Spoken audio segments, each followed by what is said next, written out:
ఎంత చేసినా ఎదగలేదని దిగులు చెందబోకు. ఆ లోపమేడుందో మనసు దీపాన్ని పెట్టి నువ్వు వెతుకు. అతుకులమయమని ఎక్కిరించకు బతుకు పుస్తకాన్ని, అది చితిలో కూడా బోధించునురా ఏదో అర్థాన్ని.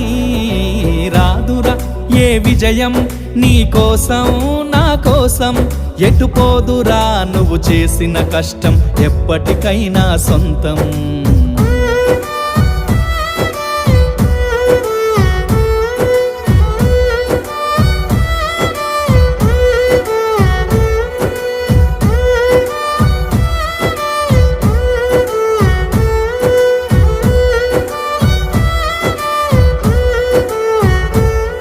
పడిపోయిన చోటి పైకెదగడమెట్లను పదును పెట్టు మొదలు. 10 మందిలోన నీ ప్రతిభను చూప